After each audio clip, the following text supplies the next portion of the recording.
it was yesterday, dear me.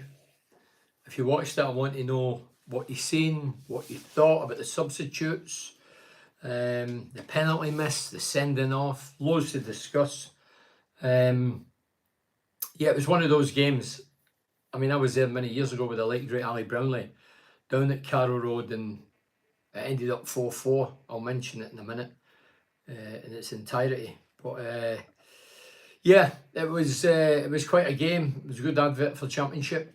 3 goals. They scored a couple of crackers. We're going to go live now and we're on for real. We're on. Hi, it's Bernie Slavin. Thanks for joining me on Facebook and YouTube Live, and thanks as always to the sponsors: GRS Insulation, Cleveland Systems Engineering, Galaxy Blinds, Dovecot, Advanced Utility Solutions, Cornerstone, Ulta Build, TGM Cars, Smith and Friends Estate Agents, Heroes and Legends. Thanks each and every one of them. Well, we travelled to Norwich yesterday, Sunday. We're springing our step after beating Chris Wilder, former Borough boss, obviously. Chris Wilder's Sheffield United. I mean, we went 80 minutes. I thought we were the better team, and then substitutes played a part. 0-0. On came Jones like a laugh.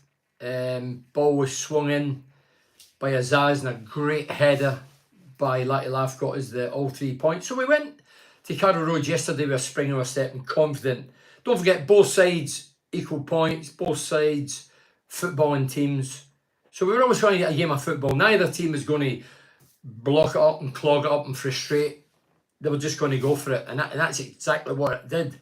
The team, you should know the team, but I'll just read it again, was Dieng, Borges was left, Bixfield come in for Ailing on the right, and I agree with that after a midweek game, and I'll tell you why in a minute. Van den Berg, Edmondson, 2 centre-backs, McGree was left, Doak was right, Morrison, Hackney central, and Azaz and Conway up front. On the bench was Bryn, Beleza, Clark, Latilaf, Bazog, Jones, Ailing, Howson and Hamilton. Yeah, the one change, I wasn't surprised because what I seen on Wednesday, Ailing's a great professional, been in the game for many years. Don't forget he's 33, but loaded with confidence, he can defend, he reads the game well, a lot of quality. But on Wednesday night, I know we're bypassing yesterday's game, we're coming at it in a minute. On Wednesday night, he starved, neglected, and shut the curtains on Doak nearly every time he get the ball. The centre-halves were given the ball, and instead of letting it run across his body onto his right and playing it to Doak and spoon-feeding him, he neglected him as if he wasn't there, turned and played it back to the defence, or played it into the middle and back, and then into the centre-backs. And for me, that was a crime. I know we won the game, and it's easy to say, but I think Carrick must have seen the same as I seen. He cannot neglect Doak. Doak's the most entertaining player we've got right at this minute. He's direct, he's skillful, he's fearless, he's fast, he tracks back. He's in the Scotland team, aged 18. He's obviously on loan, he's not our property, but he's on loan. And while he's on loan, let's not neglect him, let's keep giving him the ball. Anyway, Dick Steele come in. I thought it was a box office game. From the off, I thought it was, some of the goals were terrific. They scored 2 wonder goals, the lads scored 2 wonder goals. Could have scored a hat-trick. Yeah, it was exciting, it was entertaining, great advert for Championship football. Both attacked, both naive defensively. You look at 3 goals apiece. Borough's goal, the kid made a hash of it. I mean, when Conway hit it, he could have threw his cap on it if he had a cap on. He would have done like a tree and it went in. And Conway never hit it right.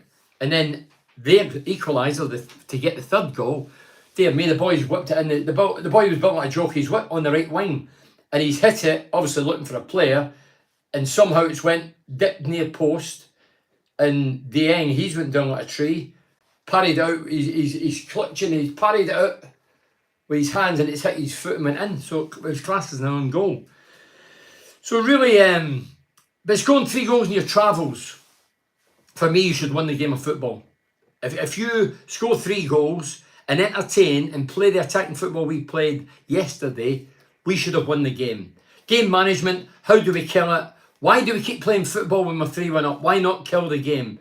Get as many defenders as you can, clog it up, block it, don't even try and go forward, just kill the game. But we didn't do it. We kept playing football. Even when the man gets sent off, we didn't really...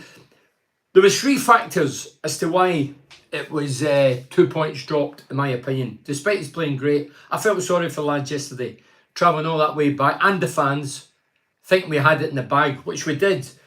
Conway penalty miss played a part. Taking Conway and Doak off played a part. And the 2 subs that came on, Jones and Laugh, didn't perform. They're the 3 main ingredients as to why we drew 3-3 and didn't win 3-1. For me, Doak at 18 cannot be burnt out after about 5 games for Middlesbrough and a couple for Scotland. That's ludicrous. Conway, I think he's 2 goals despite the penalty miss. He's still on a hat-trick. He had 27 minutes to keep going. Don't forget, when the 2 of them come off, we lost a goal in a minute. Yeah, it might be a fluke, might be coincidence. But if I'm a Norwich player, I'm no daft lad. I'm a Norwich player and I'm looking, thinking, we're 3-1 down. They're taking Doak off, the star man. Brilliant.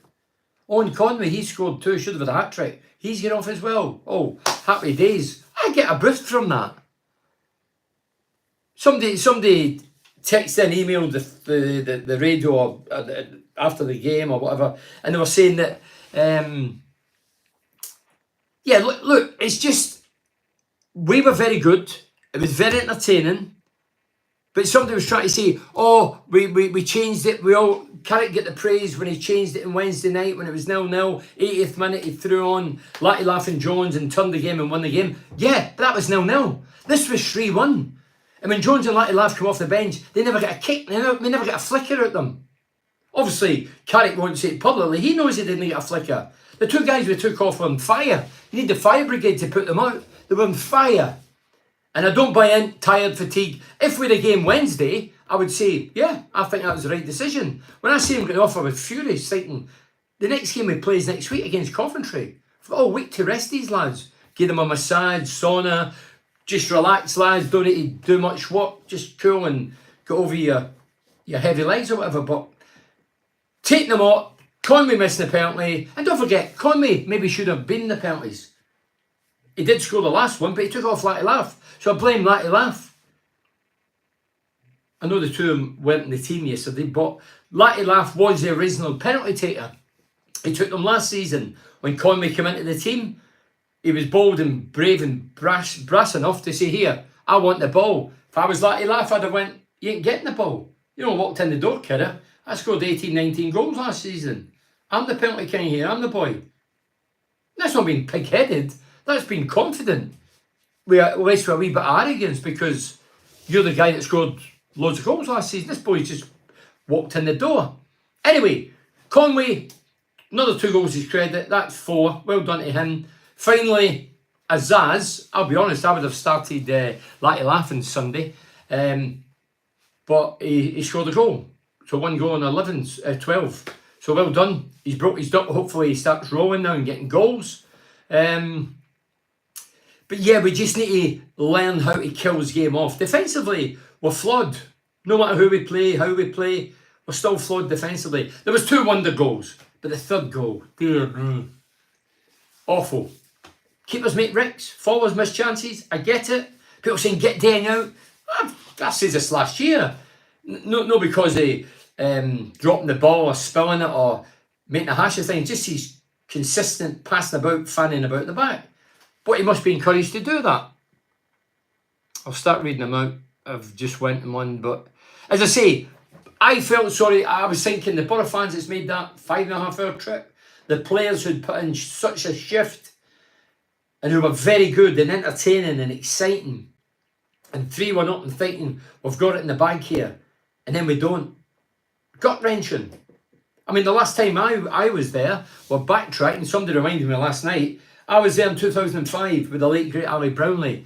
My career was over. I was doing the commentary, and we go there, and Borough, like Sunday rather, we're 4-1 up, not 3. We're 4-1 up, and we're into the second half, and he started picking it up, and I'm saying Ali, and Ali's saying, you know what Ali was like with this, and Ali's going, Bernard, they've gone, they're no good. We've got everything under control. They might as well go home now, get the bus ready, get them home, no this crap. And I says, listen, Ali, they're looking at business, they're for the rollicking and a rocket at half time. Anyway, 4-2. I'm telling you, we need to watch it here. 4-3, 4 each. It ended up 4-4. So I've seen it live myself. I've made the journey while we're doing the commentary with I. I've seen it firsthand, and yesterday was similarities. 3-1 up, thought we had it in the bag, miss a penalty, they get a player sent off.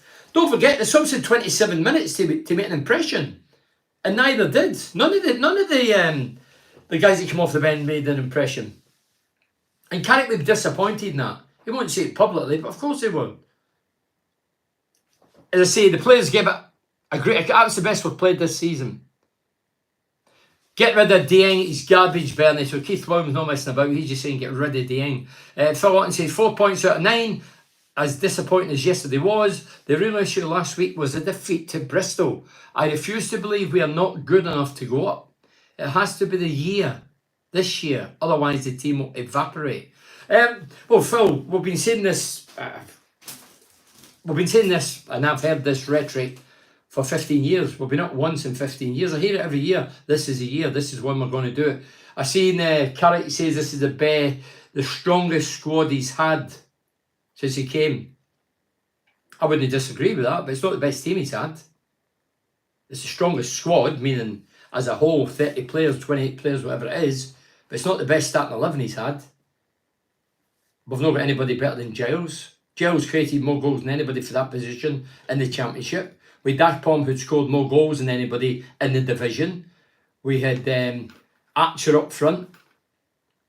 You know, we had a lot of live wires, and so, yeah, the squad is stronger and the strongest he's had, and I would probably agree with Carrick, but it's not the best starting 11. But I still think we're good enough to be top 6, but we have to... We're 10 points behind Sunderland. How does that happen? That's 4 wins we need to catch Sunderland. How are they 10 points ahead of us? We played them not so long ago. We get beat, but they were no great shakes. We're as good as anybody, but anybody's as good as us. We've got a lot of possession, but a lot in the wrong areas. Not yesterday. We were direct yesterday. We were going for it. And the biggest catapult was Doak on the right. He ran amok. The left back wouldn't have slept last night. Well, he would have. He might have no walk. He might be waking up now. He must have been knackered chasing Doak. Second goal against Norwich was goalkeeper's fault. The second goal against Norwich. So the second goal against Norwich was goalkeeper's fault. Our second goal against, well, obviously, their keeper was, he had a couple of good saves, but he was dodgy. Both keepers were dodgy. All keepers are dodgy. I'm still baffled. We just turned it off, that bad, poor management in the second half, bringing on Howson at 3-3. This is for David Longstaff. Should have come on at 3-2 and settle us down. Also, the end should be dropped. Yeah, the old heads coming on, like Howson and Ailing and company, you're hoping they would come on and calm things down. You're right, 3-1, 3-2, just go and kill it. Smother the game. We've done the attacking, we've entertained, we've scored 3, what more do you want? Just kill it and smother the opposition, but we didn't. And we knew, I'm sure Carrick would have mentioned it, I'm sure the players with all their social media would have known that this mob, the Canaries, have not been beaten a season or a year at home. They've been flying. It'd been some, if we were to go there and actually beat them and as I said 3-1, it would have been some result. And that would have really sent a message out there. The manager lost us the 3 points. Edgar, Andy.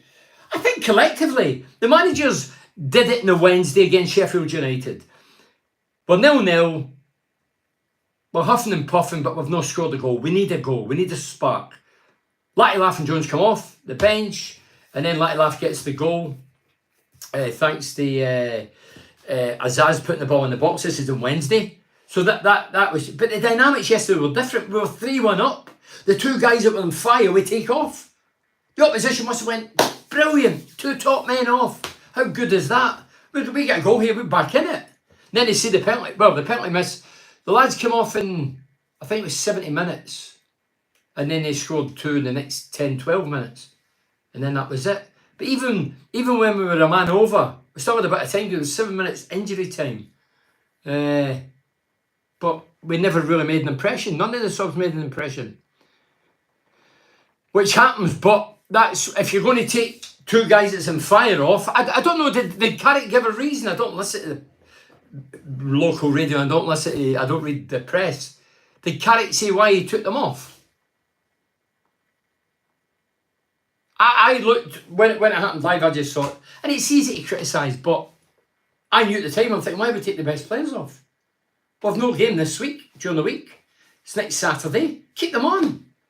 18-year-old, dear God, if he can't play 5 games for Borough and 2 for Scotland, then he's no chance for the future, is he? I don't buy it. All the best technology and physicians and scientists, and it drives me crackers. We make excuses. And as I say, the adrenaline would have got Conway through. He still got 2 at his credit. He knows he's still on a hat-trick. He's taken off in the 70th minute. He still had 27 minutes to get a hat-trick. And I bet if he stayed on, he would have got a hat-trick. On any level of football, that was a poor penalty. Yeah. It was, but all the best players in the world have missed him. You've seen England in the Euros. Top players here playing with Arsenal, whatever, missing them. You've seen Chrissy Waddle and co missing them in the World Cup finals under, was it Sir Bobby Robson? You've seen Zico, Pelé, Matt, they've all missed them. It's one of those things. It wasn't a great penalty, but I wouldn't have a goal because he's missed a penalty. He scored 2 before that. Why did we take Doak off, Colin Ipson? Well, I don't know the reason. He's 18. He's a whippersnapper. Hi, Bernie. Awful penalty miss. Concentration just died for 15 minutes after that. Bad play by Carrick, mid-table finish for Kevin Thompson. So why do we take Doak off? Young lad was buzzing about Tottenham. It was a massive cock-up. Well, I believe it was. If I was in Carrick's shoes and the press asked me, I'd say, look, I got it right, but I got it wrong. I got it right on Wednesday, and the 2 lads that come on changed the game on the Wednesday, or one of them got the goal, which was like a laugh. I tried the same again because the lads had did brilliant to get us in a great position, but they didn't turn up. That's it. If they come on and do the business and grab a goal, then nobody's moaning. But because it backfires, but I think when the opposition seen the 2 top men, you didn't have to be a footballing genius to know that they were the 2 best players in the park for Middlesbrough. Evening, Burnley, mate. Hi, Heroes and Legends, one of my sponsors. Do nights, the Gaza recently, the big pally in Middlesbrough. There'll be more coming up. Get involved with Heroes and Legends, professional outfit. Do loads of talks and events. And Big Man United. Heroes and Legends, lads, come on. What about your manager of the day? Wow. Long overdue, I have to say. If he's going to make changes, you take off the attackers for defensive players. Well, I would think that as well. Look, easy sitting in my couch, you sitting in your lounger, whatever, or in the bar. It's easy us saying what, this and that. There's a bit of pressure there as well, and you have to do instinctively what you believe in your gut. Last 2 games for me, be more direct, not as much tippy-tappy. That's a good point, Phil. We shifted the ball quicker. Every time Dane hit it long, like it went straight to them. That's why he doesn't hit it long. He's no good at kicking out. Peter had a go at Swatzer. Bad at kickouts, he was. This guy's no better. Every time he hits it long, it goes to them. That's probably why he's told and encouraged to play it at the back. Problem will be Saturday. If Coventry park the bus, Conway needs to start until such time he has a dip. Better finisher and work rate than Latte Laugh. Oh, I think Conway will definitely play Saturday. Antonio, no. Lee McMillan says, Carrick's game management is shocking. Bring Clark on to go 3 at the back to protect the lead when it goes 3-2. Yeah, as I say, easy after the event. Hindsight's a wonderful thing. It was the 2 subs that got me, but I still didn't think we were going to collapse the way we did. And I still thought we were going to win the game. But we didn't. So here we are, discussing it and picking holes in it. Andrew Hill says, I hope Matt Clark is recalled for the starting lineup for Borough against Coventry this Saturday at home. Doak was excellent for Borough in yesterday's game against Norwich. Look, Doak is a breath of fresh air. As I say, he cannot be neglected. Whoever plays right back, whether it's Stick Steel, whether it's Ailing neglected him on Wednesday. And he's probably done it, well, he has done it a few times, but it was so evident. Plain as the nose in your face, even Jimmy Durante's nose, plain as that that he wasn't giving Doak the ball. He was neglecting him. Carrick must have seen that, because that's the first time he's left him out, I think. It dropped him for a league game, I think. But every time you get the ball, give it to Doak. I talked to you about Zenden. He's spoon-fed Downing. Ailing's a mature guy who's been round the block, vastly experienced, brilliant career. Give it to Doak. And the thing about Doak is, he'll very seldom give it away. And if he does, he's going to chase and harass, and you'll not be 1-on-1 because he'll back you up. He'll cover for you as well. Yeah, Doak was excellent. Sorry. So keep them coming. I'll read a few of these. Where are we here? So Mark says, game in the bag, then throwing it away was shameful. So Mark's saying with the game, well, I think Carrick, like ourselves, thought 3-1 up. Yeah, we'll be able to chop and change, maybe get another goal, another boost. As I say, we were looking for a flicker with Latty Laugh coming off the bench with Jones. We seen it on the Wednesday. We were hoping it was going to replicate that. And it didn't. They came on and, as I say, there wasn't a flicker. There wasn't a spark. Nothing. And then we conceded 2 goals. Then they had the man sent off and we still couldn't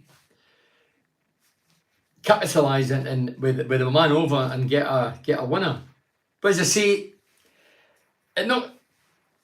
if I'm in the team Saturday and I'm playing as a centre-back or a midfielder and I see Doak going off and my centre-forward has scored 2, that sort of brings me down as well. There's a ripple go through the team. What's going on there? Why is he getting taken off? Why are they getting taken off? That filter through the team. I've been in games like that. The manager, which he's paid to do, or coaches these days, they're paid to make decisions and go with their gut. And I totally 100% agree with that. But there is a lot of some of the players when you're on a park, you go, you're joking, aren't you?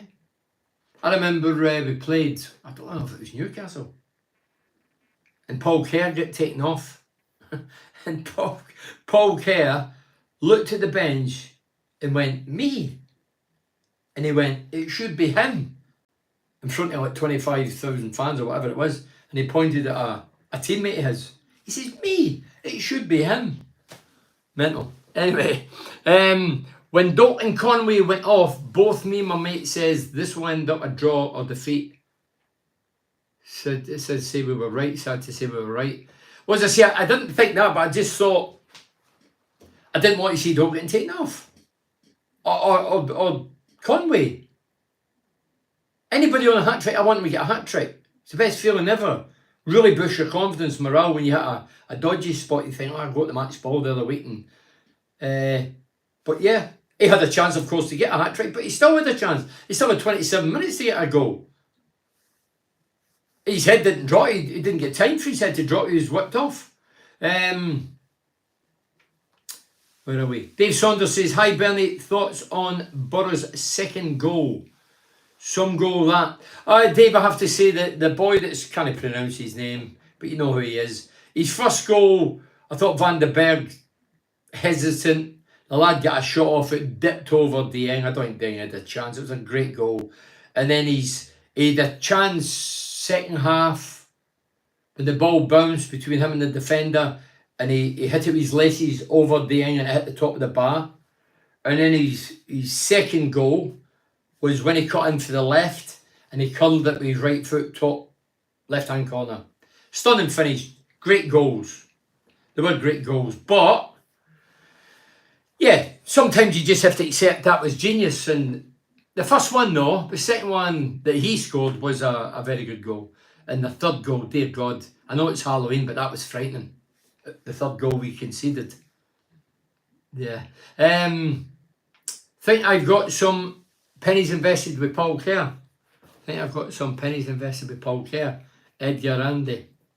Yeah, Nookie Bear. Nookie was a character. He was a character. Don't forget, I went and joined Port Vale with Nookie and Dean Glover.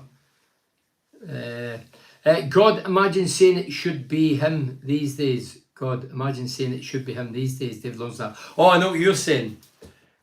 Yeah, could you imagine? So, if you've just joined us, I was just saying that Paul Kerr, Nookie, who was a character and a very good footballer, he once was getting taken off and he pointed at the bench and says, me, it should be him, and he pointed to a centre forward. It wasn't me, by the way.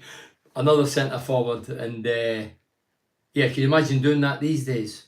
I mean, you can't say boo now, can you? Burroughs, Dave Saunders says Burroughs breakaway goal, Bernie. Dave, yeah. So what happens if you've not seen it? Was this the third goal? So it's a defensive corner. We're defending the corner. The ball comes over towards the back stick.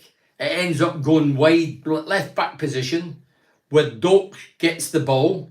He runs up the left flank, leaves a couple of players standing, carries it into the opposing half, lays it square who Dick Steele, who's bust a gut. Don't forget he's right back, but he's, because of the corner kick situation, he's over the other side or inside left. He gets the ball. He then plays it to Conway. Conway hits it, hits the inside the post and spirals in. Great goal. Great counter-attack. Yeah, Dave, fair point. It was a great goal. That as I say, the other lads' 2 goals were wonder goals. Well, he could hit both of them again 100 times and they would end up wherever. But that was a great goal. And it came from corner kick defensively, hit them the counter, Dokwe's pace and directness up the left flank, left a couple of players standing, played it inside, Dick Steele laid it again, and there was Conway to clip that inside the post and score a goal. Ian Plumpton says, the missed penalty was a turning point. Norwich fans got behind them after that miss and Norwich took the game to us. If that penalty is in, game over. But Ian, it didn't go in. It should have still been game over. If we keep our best players on, in my opinion, it's hypothetical, they were terrified of Doak. They were petrified. The left back had a mare. They actually put subs on to try and cover up for the left back. The left back was up his own backside. He didn't know what day it was. He'd probably get his cartilages. His cartilages are out this morning with the twisting and turning of Doak. So for me, yeah, the penalty played a part. The subs played a part. And the 2 subs coming on, Matty Laughing Jones, didn't make an impact, didn't make an impression. So there's three of the reasons why we didn't win the game. Phil Otten, Borges is still a huge concern. Turns like the Titanic. Engel is not the answer either. Yeah, left back, Borges has still not played a dozen games yet. I always say that give the team 12 to 14 games, we'll get a rough idea where we're going. Well, at the minute we're 12 league games in. I think Borges has only played, top of my head, 5-6 games. Need to give the lad more time. Have to give the lad more time. He's not a Giles. He doesn't bump forward like Giles. He doesn't get balls in the box like Giles. But Giles is very difficult to replace. Giles was arguably the best forward-thinking left-back in the division.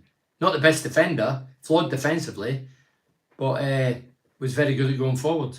And as I say, he must have made more assists than anybody. And the majority for Ashpom, and Ashpom certainly came alive. Don't forget, Ashpom was here a year and a half, never kicked his backside. People were writing him off, me included. I remember interviewing Ashpom at the training ground, and I told him that straight, that what I was thinking, and some of my mates who played the game as well couldn't see him turning it, but that was down to Carrick. Down to Carrick's imagination of how he wants to play football, the attacking brand and Giles bombing, and Ashpom came alive and got a big money move, which I don't think he set the header alight over in Holland, but yeah, he got a well-deserved move in the back, and we get, what, 12 million quid? Phil Otten says Borges. No, sorry, I've read that. Sorry. David Longstaff, second goal was prime Barcelona. The move was great. I don't watch a lot of Barcelona, David, but I'll bow to your superior knowledge. No, it was. Anybody that's you're looking for a classic counter-attack, defensive corner, ball gets played left back position because everybody's in the box. We've got every player in the box. Dokes get out there. He just ran up that left flank with the ball. Ran past a couple of players, as I say, squared it to Dick Steele, who'd also bust a gut. He in return plays it square again to the right of him, and there's Conway to hit inside the post. And it was a great goal. It was a great goal. As I say, that's the best we've played yesterday. Great to watch, entertaining, exciting, goals, but flawed defensively. Third goal was, as I say, I know it's Halloween, but it was scary. And the first two goals were Wildy's. First one could have been avoided, poor defending. Van der Berg sort of slipped as he was going to tackle. The guy hit it for like 20 yards. But as I say, I felt sorry for the Borough players yesterday because they deserved the plaudits and they deserved the victory, but didn't get it. In the January transfer window, where would you strengthen the team, Bernie? Well, I'd still be looking for a left back. Somebody mentioned I would still be looking for another left back. Left back. Right back, no. I would like to see Dick Steele being given a run. He's younger, fitter, and faster than Ayling. Ayling's been around the block, had a great career, and he looks like a good guy, and but he has to, if he plays, he has to give it to Doak.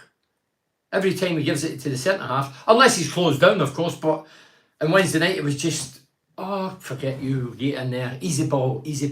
As I say, let it run across his body, play it. There you go. I played outside left, don't forget, at Borough in the old First Division, equivalent to the Premier. Try to think who fed me. Who was inside left half? But I got enough of the ball. The reason I got a lot of the ball because I used to moan at them, tell them, shout at them. Effing and jeffing. These days, I think they go, it's okay, don't bother. But I can't see Doak being a shrinking violet. Despite being 18, he's Liverpool signing, so he must have a place in Liverpool. And he's from Scotland. So I can't see him being a shrinking violet, can you? I'm sure he's bold enough and brave enough to give Ayling a rocket back or demand the ball. Edgar Andy says, loving the t-shirt, Bernie, can't work out if it's Cloughie or Morrissey. There it's there. Who is it? Cloughie or Morrissey? I know whose body it is. It's Dennis Law's body. Carl Atley, hiya Carl. Hello Bernie mate, hiya Carl. I'm not sure what it was down to us showing the lead away. If it was the subs penalty miss or the Dieng howler, or was it all? I think combination of things, Carl. In my opinion, I've said it even when I've just joined us. I thought missing the penalty at 3-1, yeah, but it should have still been dead and buried with 70 minutes in the clock. Anyway, we missed the penalty, take off the two best players, Borough's best players. The two that comes on don't perform, don't get in the game, don't make an impression. Then we have a howler for the equaliser. Then they have a man sent off and we still don't. We still look as if we're playing against 11 rather than 10. Sometimes it's hard to play against 10, don't get me wrong. So yeah, I think the combination of things. But as I say, Cal, I'm long in the tooth. Year 2005, I mentioned at top of this. 2005, I was there with the late great Ali Brownlee, watching Borough beating Norwich in their own backyard, 4-1, 10 minutes in the clock, and they pulled it back to 4-4. So I've seen it firsthand. It was just like a replica of that game. Obviously, goal a difference, but yeah, 4-1 up, 4 each. Credible. 10 minutes spell, they scored 3. And then yesterday, 3-1 up. We have to find a way, and we should find a way. We've got enough experience. If Housing comes on and Ayling's on, get him on a bit earlier, kill the game. Big Clarkey, straight at the back, kill it, smother it. No more football. We've showed the championship. It's live on the telly. We have showed them we can play. And we've had a go and we've scored goals. Kill it. And kill the game. Play ugly football. But we didn't. We tried to still play the glamour stuff and still try to score another one. So we need to learn how to kill games off. And it's happened before. Why isn't Hamilton getting more game time? He looks chubby, but very clever, similar type to Cole Palmer. What? David Rogers. Is it Buck Rogers or David Rogers? He looks chubby, but very clever, similar type to Cole Palmer. Get away. Cole Palmer? Are you talking about the Palmer that plays for Chelsea? Ah, wait, David, you can't see someone like with a kid and Palmer, dear me. Seriously? You've been on the old juice, have you? Morgan Rogers, laugh out loud. Morgan Rogers, there's one, dear me, Morgan Rogers. Morgan Rogers, if you don't know, a younger viewer, was at Middlesbrough last season, signed a 4-year contract. We paid $3 million. 6 months later, we cast in 12 million. Every Borough fan in this area or beyond, including myself, probably thought he was going there to be a bench warmer or sit in the stand. Everybody's raving about him. He's a superstar now at Villa, playing under Emery, who's a top manager. Villa's a top team, doing brilliant in Europe. I think I played 3 games, not been beat yet. Up there in the Premier League. So yeah, well done to him. More like Arnold Palmer. Come on, no, I have to say Hamilton, still a young lad. I thought he would come with more of a swagger. I don't mean I'm Man-City, but a wee bit more confident. Look, I don't know the kid. But he doesn't portray as if he's like a doke. And how old is Hamilton? Is he about 18 as well? I don't think he's as confident as cocky as Doak. Cocky in a nice way. He looks more within. And he's not really... Well, he's only played a bit piece, so we've not really seen him yet. But he sees Palmer, dear me, away. You must be his agent, are you? Let's hope he is like Palmer, but if he is like Palmer, he won't be here. Do you know the other thing that sort of concerns me, because Doak's getting so much attention? Liverpool's obviously top side. I watched them yesterday. They got a good point away at the Arsenal. The manager just came in seamlessly, taking over for Klopp. But I'm just thinking, I don't know the contract situation. But what happened if Liverpool went 1 or 2 at Touchwood, 1 or 2 injuries and went, we want Doak back? Obviously, I don't know the contractual situation. But what happened if he goes back? What do we do then? Colin Jones, who is a shadowy self at the minute and obviously feeling the pressure that his position's up in the air with a low knee, he's got a contract. You know, if that happened, it would be hard just for Jones to go back in the team and start doing the business. I know you're professional, but I think Jones is obviously feeling it a bit. Don't forget, Jones, when he first was introduced to the Middlesbrough team several years back, came from non-league in London or something, didn't he? When he came here, he's a breath of fresh air. He was like Doak. Fast, tricky, skillful, creative, scored. Then he had injury problems. Then he was left out the team. I think it was under Warnock. In and out, lost his position. Then I think he had a wee spell. I think it was documented, a depression. And that can happen. Doesn't matter if you're a footballer, a millionaire, billionaire. It can happen to anybody. Totally get that, sympathised greatly.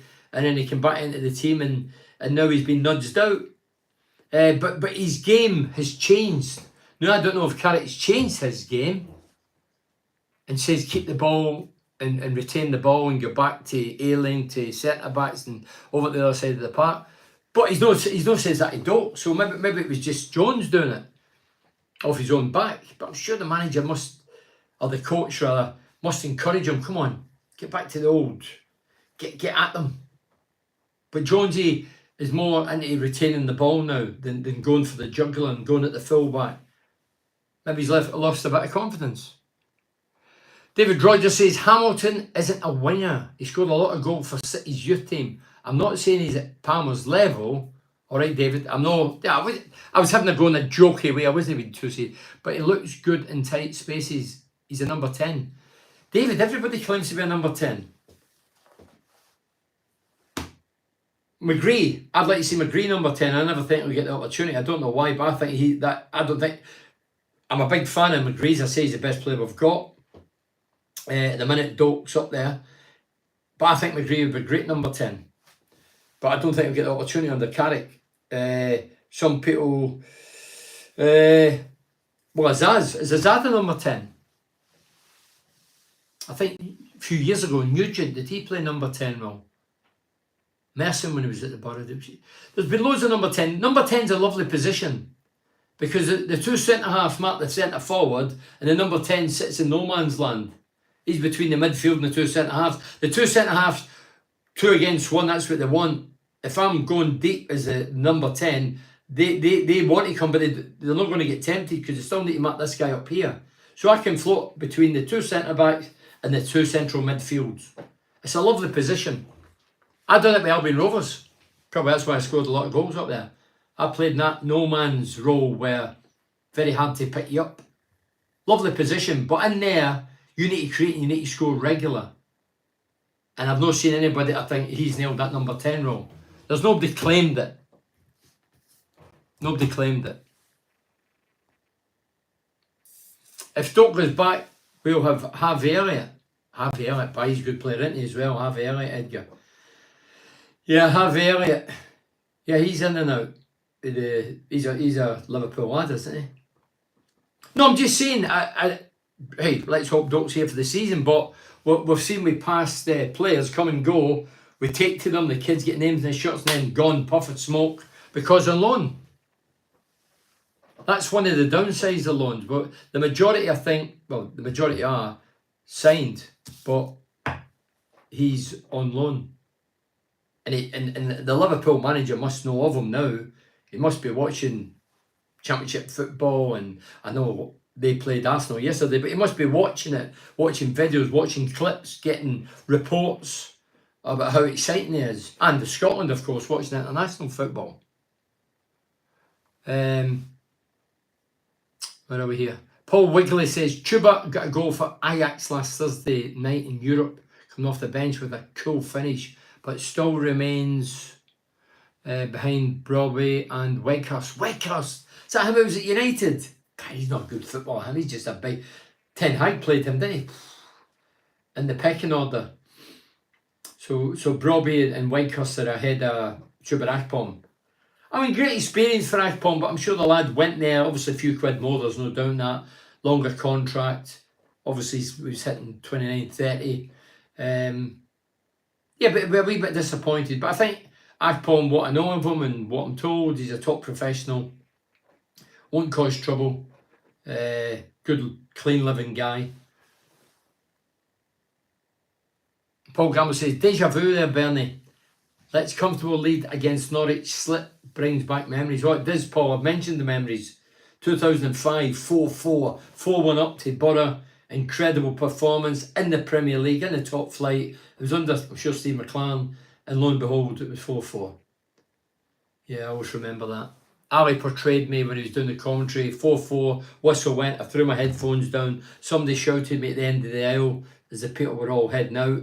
I went over to talk to them, and unknown to me, the late great Ali Brownlee, being Ali, was mischief making, saying to the people who were listening, well, Bernard threw his headphones down, he stormed off in disgust, he's headed back to the car, but I've got the car key, so he won't get in, he'll have to come back.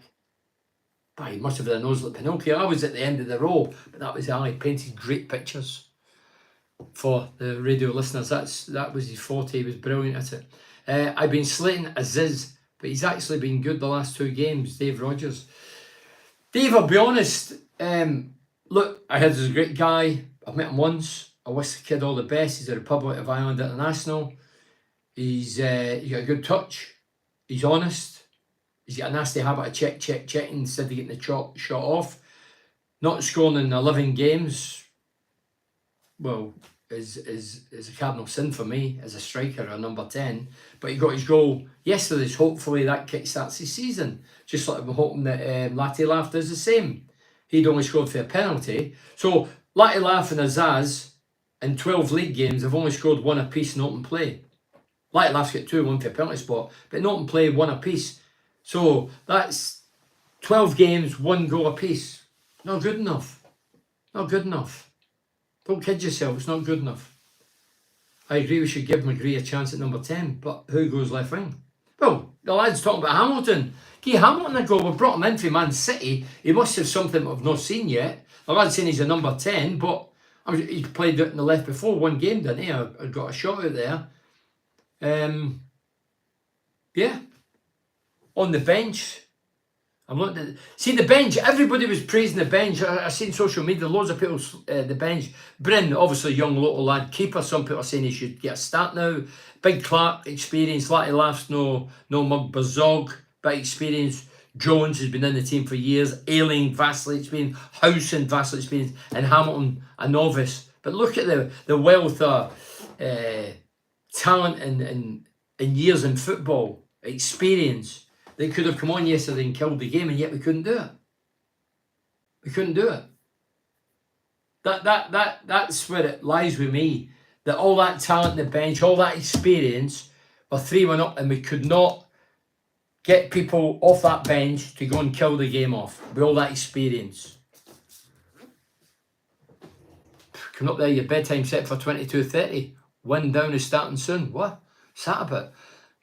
David Longstaff says, I agree, we should give him a great chance. Yeah, I've read that. So I'd love to see him number 10. Why not? Why not?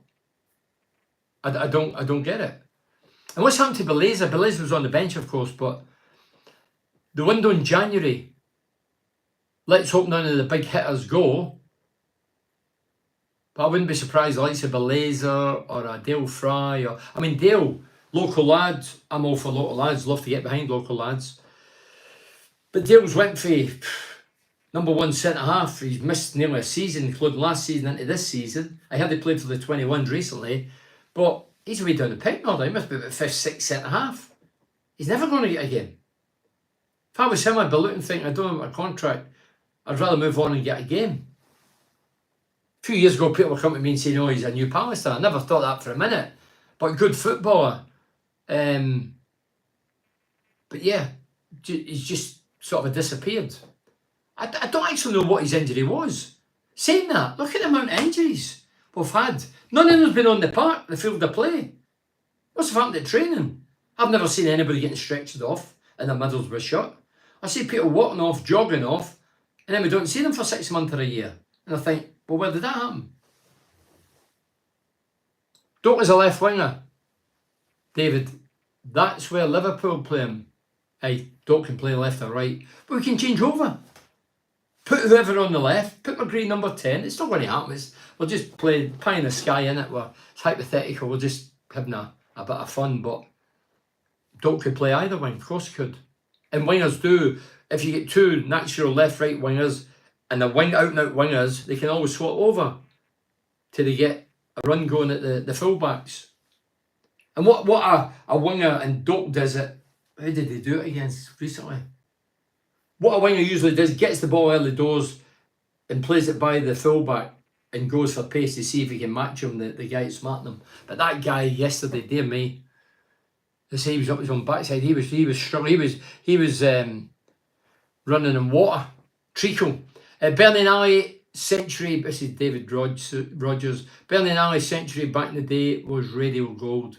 I lived abroad, looked forward to every Saturday listening in for the 4 hours. David, great days. I mean, I'm not talking about myself, I'm talking about Ali. I was only Ali's bit in the side, if you like. Ali was a king. He taught me everything I know about media, radio. He nursed me through all that, coaxed me through, tutored me. We did 500 odd games as a partnership. That's over a 10-year period. 5 cup finals, 2 years in Europe. Then we went to New York to win a radio award for the Eindhoven, the commentaries, the interviews, the after-match chat, everything put together into a pot, and we won a New York Gold Radio Award, which was a big feat. And lo and behold, after 10 years, 500 games, 5 cup finals, and a New York Radio Award, 3 months later, we lost the commentary. I wonder why that was. I'll let you come to your own conclusion. I see the sports science is working with the injuries we have.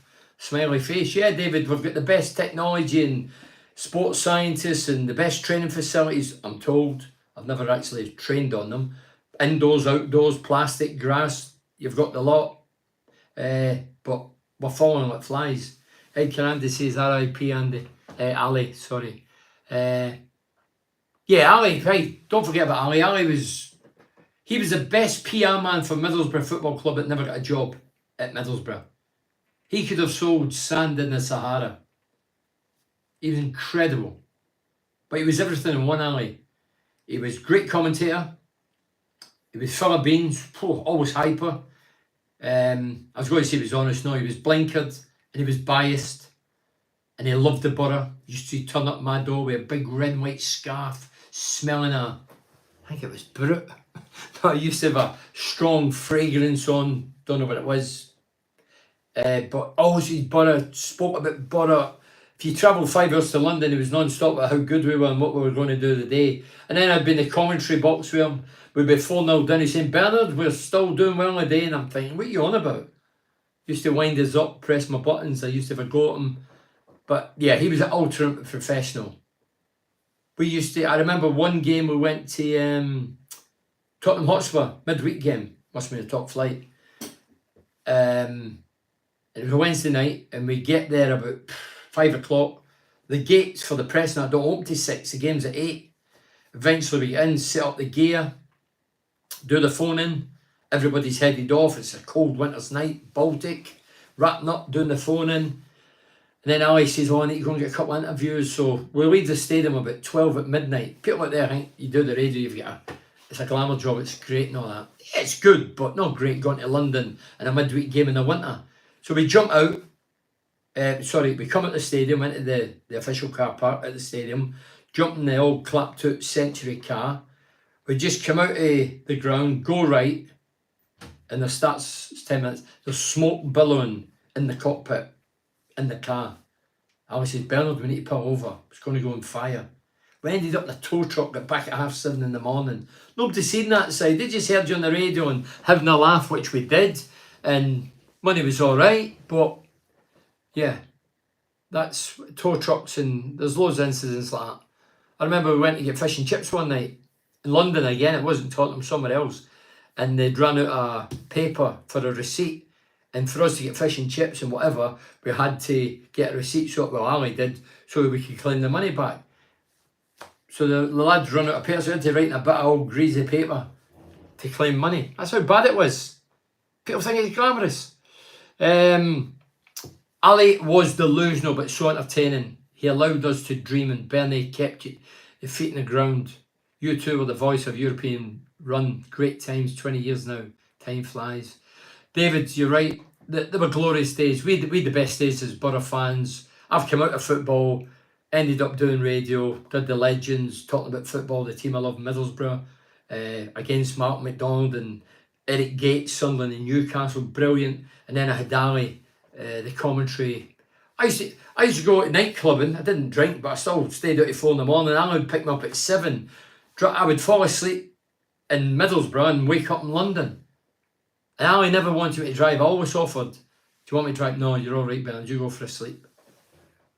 Probably bored with me. But great time, just think. Seeing us won in the Carling Cup in Wales. We had 3 cup finals at Wembley, 1 in Eindhoven. Incredible time, some laughs as well. Matt Wetter says, is Leo Perkovic still head of player pathway and development? Because we could do with his passion in the dugout once again. Nothing wrong with a bit of fist clenching to give the lads a kick up the arse. Mark, no heard of Leo, not seen him, don't know anything about him. I'd never heard that head of player pathway and development. I think that was a name plopped out there. I just chuckled to myself when I heard that. I thought, where's that come from? Never heard any other team with that. Might be all over now, but at the time it wasn't. But no, I've never seen Leo Perkovic. But you need more than passion. You need more than that. Hey, some of the local lads will get passion. Professionals will get passion, but they're meant to have passion wherever they go. But the days of local lads, Leo Perkovic isn't a local lad. Steve Pears, he had passion. 10 years at Middlesbrough. Can't remember anybody ever singing his name or getting behind Persy and Persy doing all this. I've never seen Persy doing that. He didn't have to. He had about 500 games behind him. That showed you his passion for the club and for the area. Loyalty. Credible. So there's nothing wrong with a bit of fist clenching, but that's up to Howson and Ayling and Big Clacky to give it that. No somebody on the bench. No somebody on the bench. And nobody's going to override Carrick. If I had a guy like that, I would tell him to sit in the bench. Don't come out of there. I'd tell him straight. Unless we really need fired up and we're really, really struggling and on my backsides and we tried everything, nothing was happening. Yeah, last resort, but no, I don't get it. And then we'll shot the runway. I have that, Leslie. Loved watching you play Essen Park, Benny and Plumpton. I bet you were taking that penalty yesterday. You would have put your bootlaces through the ball. I don't like the little dances a lot of players do now when taking penalties. No, I don't like that either. But Ian, I miss one. Surely you know the story. Premier League, 2-2, Holgate end, which I adored. Used to jump the fence celebrating. The adrenaline was amazing. Fans were amazing. The atmosphere was great. It was 2-2, minute to go. And me and Gary Pattinson started arguing for the ball. Partey was a penalty taker, but he'd been out for 5-6 games. I was a goal scorer, but I hadn't scored for 3 games. So I wanted the penalty. We ended up arguing. I won the argument, put it down, blazed it right into the Holgate end. Missed the goal with a considerable amount of yards. Again, I must have hit somebody with a pie in the bother or whatever, Woodbine. And the fans all booed me, rightly so. So yeah, I've missed them as well. I didn't take a lot of penalties in my career. I think at my goals, I think I'm lucky if I took north and south of the border. I'm lucky if I took 10 penalties at my goals. But yeah, everybody miss him. I didn't blame the kid. He's got the balls to take it. Big thing. He's on a hat-trick. Great. It was a poor penalty. Lad saved it. Comfortable save. But everybody misses him. Gareth Southgate missed one. Ended up doing adverts on the telly. Remember that? Bag over his head and all that. Just tuned Bernie. 10 points off top. 10 points off bottom. Surely this team can't finish mid-table. So who's this from? For Joe F. What happened to Bazog? Don't know. That's a fair point. He was on the bench last night. Or yesterday. Just tuned in, Bernie. 10 points off top 10. 10 points off bottom. No, but off the top 6, I think we're only a point or two away from top 6. But we're 10 off Sunderland, who are top, yeah. I can't believe Sunderland, bang average team, 10 points above us. We have to win 4 games. They have to lose 4 for us to get near them. Hey Bernie, loving Doherty's quality. This is for Neil O'Donnell. Direct and effective. We need to get promotion as he will be back at Liverpool at the end of the season. Up the borough, Perth, Australia. Neil, Perth, Australia, wow. Never been to Perth. Been to Brisbane. Been to Sydney. Where else have I been? I've been to a few places over there. Melbourne, but never been to Perth. There's a Perth in Scotland, you know. Fresh air. David Ross says, Dope is a great young player, but I'd rather we produced our own young players. That's where our focus should be. Since Dave Parnaby retired, we've struggled. Fair point, David. That's a fair point. We're bringing boys at 18 in and loan. What is our academy producing? Where are they? We got Hackney. He's the last one. Probably the only one. For that, Gibson. Dale Fry. No centre forwards. I told you, only 10 in Middlesbrough's history, 150 odd years, there's only 10 that scored 100 goals or more. And there's about 7 for this area. 7. So where's all the great strikers gone? We've got a network right around Europe. Look at all these young lads. Where are they? Carrick to Man United. Paul Gamble, listen, I was doing the Red Radio earlier. Carrick, Man United. I don't think Michael's got an earthly. I think you believe that as well. Why would Michael Carrick... What has Michael Carrick done and not in any way? First season was best fit I've seen in 40 years at Middlesbrough. And all credit to excuse me, Michael Carrick. But Brian Robson's managed hundreds of games. Giggs, Steve Bruce, Roy Keane, Mark Hughes. Why would Carrick go above all them? They've all megastars in their own right. So was Carrick in Man U in longevity and played at the top level for years. Totally get it.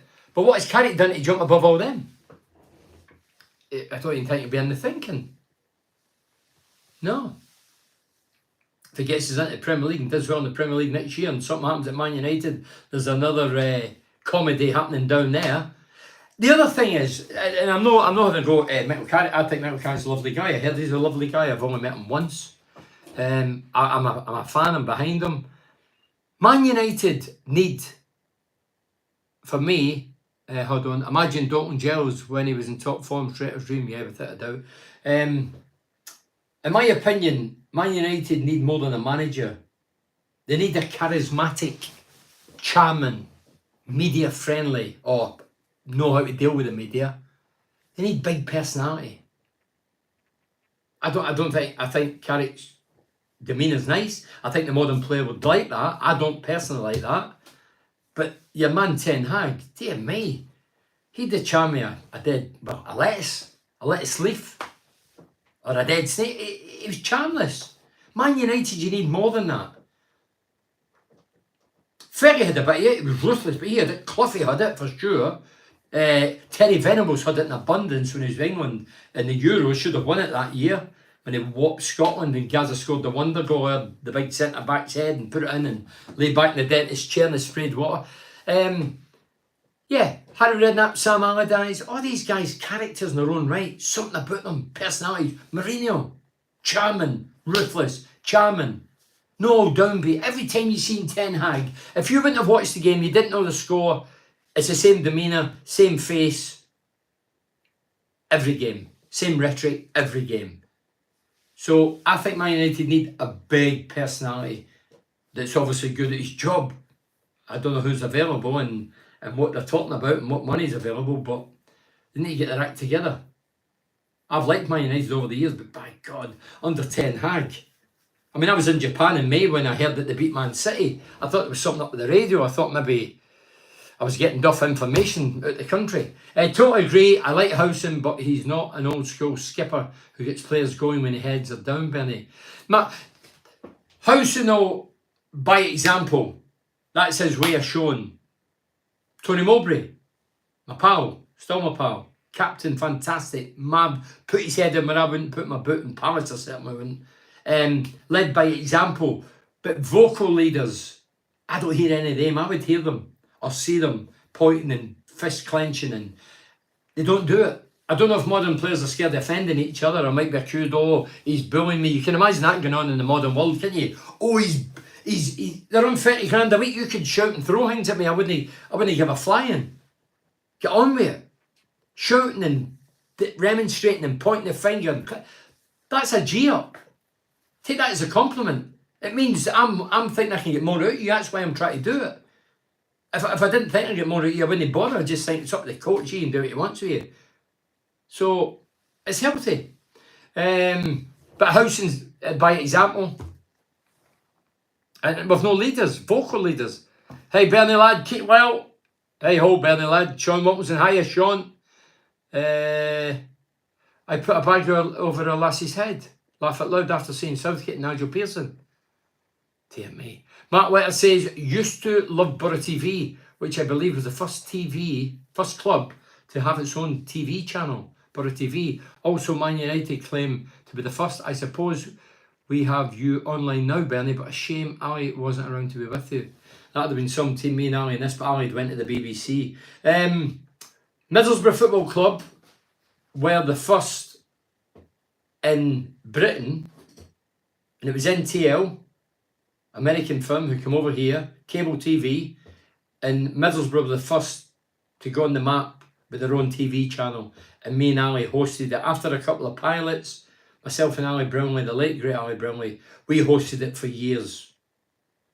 Ali, we had a show on a Thursday, show on a Monday, show on a Thursday, spot about the game. I would do Bernie's About interviews with anybody and everybody of anybody you knew at Middlesbrough. I did like Brian Clough and went to Rome to interview Ravanelli and Craythorne Hall to do Janino, and I did them all. George Hardwick goes rest, and Wilf Mannion, even interviewed Wilf Mannion at the Martin Country Club, no longer there, demolished. So yeah, and we used to have a tactics board and we had a bit of fun and brilliant. They were great days, but Middlesbrough were the first to have a TV channel, and now we're one of the few that's not got one. I thought by now, 2024, we're on 25, we'd have moved on and had our own one. Yeah, so never know. Might resurrect, but the Borough TV was great days, great times, and yeah, brilliant. Should we do well? We should do well next game for Louis. Edgar says, Matt Proctor does some great coaching for the young lads at Sports Village. Edgar, yeah, Matt Proctor is my big mate. Love him, really love him, genuinely love him. One of the greatest guys, and Ali Brownlee, two greatest guys I've ever met in Teesside. And he does his own coaching school, Matt Proctor Academy. It's at the Village in Middlesbrough. If you've got a young kid who's budding footballer, young lad, wants the best coaching, and the best guy to do it is Matt Proctor. Big family man. He's got about 20 kids of his own. No, he's got about 5. But he's a big family man and just loves the interaction with the kids and coaching them and teaching them how to play football. So yeah, I would agree with that. Bernie, do you agree with me that we should have let Laugh go? Well, we don't know if it was Laugh that couldn't agree or the club. The club could say anything. Laugh's not going to contradict because he's getting paid, not allowed to say it anyway. So we'll never get to the bottom as to why it never happened. But when it was out there, it put a bit added pressure on Laugh and the club. The club says, well, as far as I know, in the press, the same way it said that Laugh, Middlesbrough didn't want to let Laugh go because he didn't have a replacement. Well, we had a good month to get somebody in his place. But we'll never know the reason as to why it fell down. But it was the day before the window closed, so we wouldn't have been able to spend it. So we'd have made profit. Well, we'd have made profit, but we'd have been dominant, we'd have been a man down. I think once you hold players back, they never perform the same. No, I thought it was Comcast. No, Comcast and then Intel. No, you're right. Who was that? That's a good shout, that. I thought it was Comcast. Hey, you're right, Ruben. It was Comcast, American firm. Then it was switched over to NTL. Yeah, it was all underground stuff, wasn't it? Like the moles. Yeah, I think Laugh, people just come up with the obvious, oh, he wanted away, his head's been turned, he's not been doing it. No, Laugh's with a different partner a lot of the games. One week he's playing with Conway, next week he's playing with Azaz, then back to Conway, then back to Azaz, and then he's got a left winger who changes regular, McGree's out, you get Hamilton in, you get so-and-so in, then you go to the right side, Doak's in and out, it's Jones that's in it. So it's just, and behind them, a midfielder will change regular. To progress, we need cohesion, we need telepathy, where we're playing regular, we know each other's game inside out. Ban injuries, winning games of football, keep playing the same team. There's no loyalty in football, only fans are loyal. Clubs will throw a player away in a heartbeat. If people come here and do well, we should let them go, make a profit and invest. Yeah, I've seen Roy Keane, who I know and I like, and I like his chat and that, and he says only loyalty is a dog. If you want loyalty, get a dog. Totally agree with it. 200%. I've got 2 dogs. Loyal. Modern players, no loyalty. 1 minute they're kissing the badge, the next minute they're on their way. Kissing the badge is well, it's fake, isn't it? I played with all local lads, born and bred Middlesbrough, went through the mill with Middlesbrough, on their asses with Middlesbrough, bankrupt. Gates locked, washing their own gear, no money, liquidation. None of them kissed the badge, but they all stayed loyal and they all did the business. First consecutive season. Wow. Hello, pal, you okay? I am Mohammed. How are you, son? Gutted we didn't beat Norwich. Goalkeeper error by Borough. Pen was so poor by Conway. Dave Rogers says, Man United wants sport manager Amorim. Yeah, I heard something like that. These young kids are not used to brutally honesty, Bernie. Not just in football, but in life. They're all soft. I agree with that as well. I don't think when the Bristol game, there was boos at half-time, full-time. I don't think some of the lads can stomach that. They can take it on board. I was used to that. I was up in the loft the other day and there's loads of cuttings for, I put some out there, but there was loads of cuttings for years ago. And Slavin says, get off her back, get off the young lads' back, the fans are this. I would have a go at the fans. They would have go back. Didn't bother me. I've tried to protect the younger lads. But I think these days, no matter how old they are, I don't think they can handle it. Because they're not used to it. Not used to it. The way the managers would talk to me and us wouldn't be allowed today. I don't know why, but I know people in the modern game now who are managing and coaching in today's game, and they say you couldn't say boo. If you say boo, it's classed as bullying. What a load of shit. Norwich, 2 world-class goals. He took his goal so well, he did. Well, I'm going to correct you. I know there's loads coming in. I'm sorry. I say we're 8 minutes over. Ben, I remember the outtake you did, the ref falling backwards on Borough TV. So funny, for Matt. Yeah, that was, I'll tell you, that was replicating. It was Di Canio was playing for West Ham. Paolo Di Canio, the Italian that ended up Sunderland manager. He was a character. Well, he was playing for West Ham at the time. Sure, it was West Ham. And he was remonstrating with the referee, and he just done that at the ref.